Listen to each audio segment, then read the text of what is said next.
2022年を目標にですね、愛知県の愛・地球博記念公園に開業予定のジブリパークですね、愛知県とスタジオジブリにですね、中日新聞社、この3つの組織がですね、合同でやるそうなんですけども、愛知県はジブリパークに必要な設備を提供し、スタジオジブリはデザインなどの作成及び事業全体の企画監修ですね。中日新聞社はジブリパークの管理運営を行う。で、ジブリパークの管理運営を行うことを目的とする新たな運営会社を中日新聞とスタジオジブリが共に設立するそうです。資料を見る限りですね、これってテーマパークではなくて公園に近いんですね。埼玉県の飯能にあるムーミンパークと同じようにですね、広大な敷地の自然を利用した地形の中にところどころ建物があるようなタイプです。だからジブリ博物館、ジブリ美術館を拡張したような感じになるんですけども、スタジオジブリと別会社でですね、中日新聞と一緒に運営会社を作るというのがですね、ここの報道のポイントであってですね、これはもう宮崎駿外しなんですね。つまりこれ鈴木プロデューサー自身が報道で言ってるんですけど、宮崎駿と会うたびにどうしてこういうことになったんだろうと質問を投げかけられる。実際宮崎駿監督は新作映画を制作中だが、一方でジブリパークのことが心配でしょうがないという。また宮崎駿鈴木はそんな宮崎監督を人が何かやってるとほっとけない、ものすごくおせっかいじじいというふうに言ってるというふうに報道されています。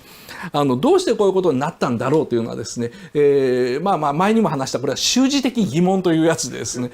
どうしてこういうことになったんだろうと疑問に思っているわけではないんですよね。こんなことが許せるはずがないと宮崎駿が言ってですね、もし許せるとしたら俺がちょっと思った通りにやるんだったらいいというですね、皆さんは僕の昔の映像で見たことがあるかな、アーシュラ系ルグインのところにですね、自分の息子宮崎吾郎がですね、ゲド戦記をアニメに作るときに行ったときにですね、あんなやつにゲド戦記が作れるはずがないと原作者の前で散々演説をしたのと全く同じ状況がまた今起きてるわけですね。なのでですね鈴木さんの証言まだ続きます。ジブリパークは宮崎駿長男の宮崎吾郎が一生懸命頑張ってるんですけど、それを温かく見守る人ではありません。ああでもないこうでもないとすぐに口を出すと、三鷹の森ジブリ美術館で繰り広げられた駿と吾郎の攻防を上げながら語ったというふうに言ってるんですけどですね、これね、なんで別会社にしたのかっていうと、ジブリパークに口出し始めたら映画がもうできなくなるのが見えてるからなんですよね。でそれよりは息子の吾郎はですね、ジブリ美術館完成させたんだから今後はそっちに集中してもらった方がいいんですよっていうのは、やっぱり宮崎駿が新作作ってないとスタジオジブリとか鈴木敏夫の影響力ってどんどん小さくなっちゃうんですね。でもう今邦画アニメのですね売り上げナンバーワンは新海誠に奪われてしまってですね、ジブリの影響力っていうのは日本テレビの中でも小さくなってきてるんですね。で今年の秋にハリウッドで映画博物館ができた時にですね、大々的に宮崎駿展があるのでですね、なんとか映画完成の宮崎駿の映画完成と言われている2020年までこのジブリの影響力というのをつなぎたいところなんですよ。でやっぱ面白かったのがこのロゴマークなんですね。ジブリパークというこのロゴパーク。ですね、報道によるとですね、ロゴマークは宮崎監督と鈴木プロデューサーの共同作品だと。ジブリの部分は宮崎監督がかなり前に作ったもので、パークの部分を鈴木プロデューサーが宮崎監督の真似をしながら新たに付け加えたっていうふうに言ってるんですけど、こういうのを僕は共作と言わないと思うんですよ。こういうのは偽物って言うと思うんですけども、だいぶ前に宮崎駿が書いたものに、本当だったらこれ宮崎駿が書くべきことなんだけども、やっぱ相変わらず絶対やらないっていうかですね、これをやらせると偉いことになると思ってですね、自分で勝手にこんなの俺だって書けるよと言ってパークの部分書いて、それを共作と言い張るその鈴木敏夫のですね、口先サンズの素晴らしさですね。本当に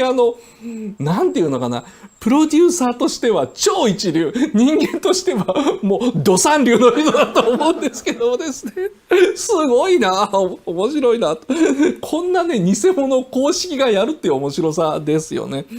どっちにしてもですね、僕はジブリパークには行くと思いますし、息子がやってんだから、息子の宮崎吾郎がやってんだから、ジブリ美術館と同じですねレベルの高い展示になるんですよね。息子、宮崎吾朗って、やっぱね、どう考えてもアニメよりね、美術館とかテーマパークの方が向いてるんですよ。で、なんでかっていうと、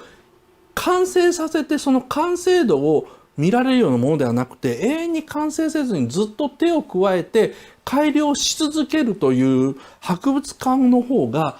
宮崎吾朗の才能を生かす方向になっている。そっちの方に才能を感じます。応援してますのでですね、ぜひ2022年までに作ってください。頑張ってください。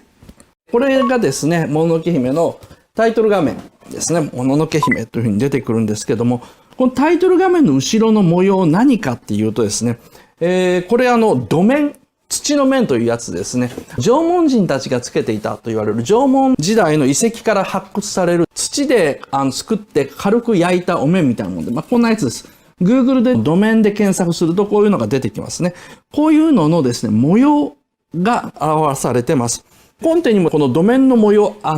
土面に朱色で塗られた模様であるっていうふうに書いてるんですけど、なかなかわかりにくいんでですね、一応、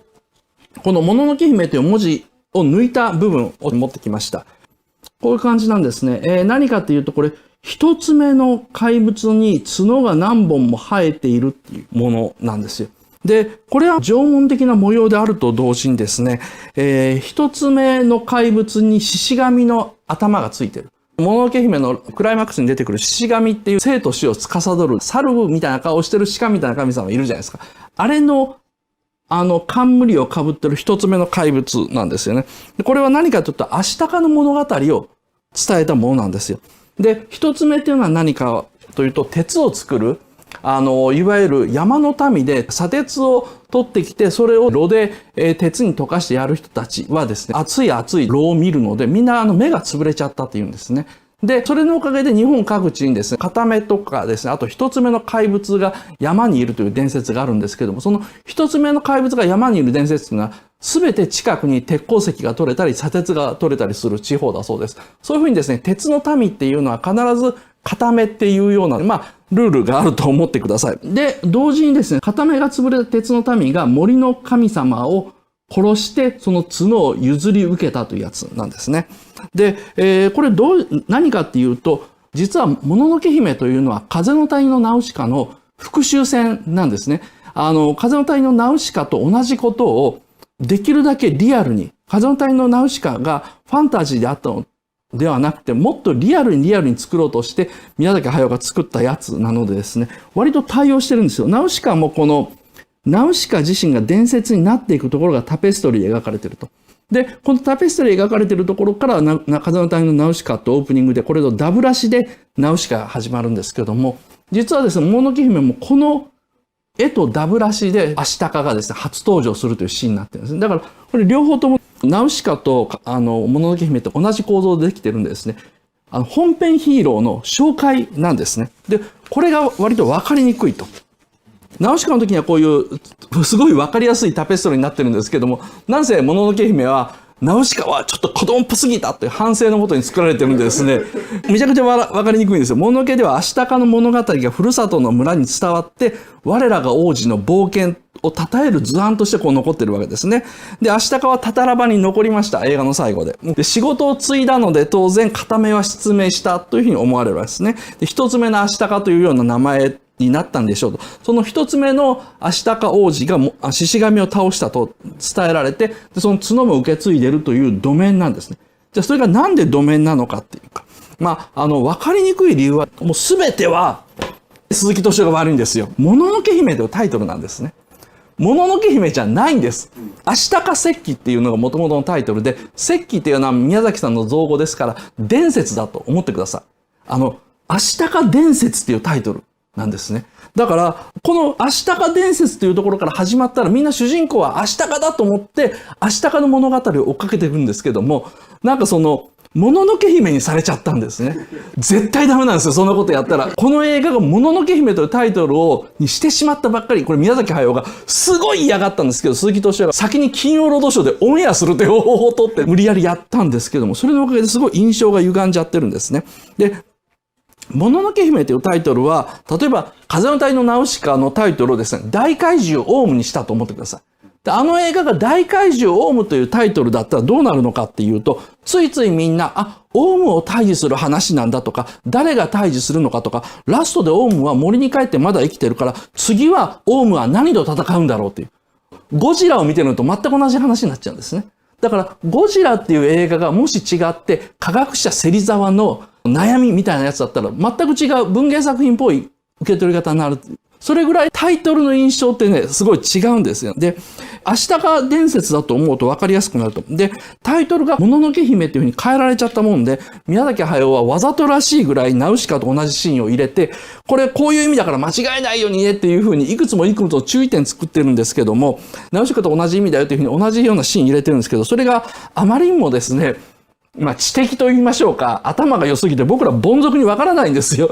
だからこれもさっき言ったように土面だから、縄文人の文化だとわかるよねっていうふうに宮崎駿を出しているんですけども、わかるはずがないと。で、土面だということは、つまり、アシタカのふるさと、蝦夷の村の子孫か、もしくは、三の子孫が伝えたものだというふうに考えられます。で、我が一族の王子のですね、偉大さを思い知れみたいなお面なんですよ。岡田敏夫の YouTube を見てくれてありがとうございます。ぜひぜひチャンネル登録よろしくお願いします。ではではよろしく。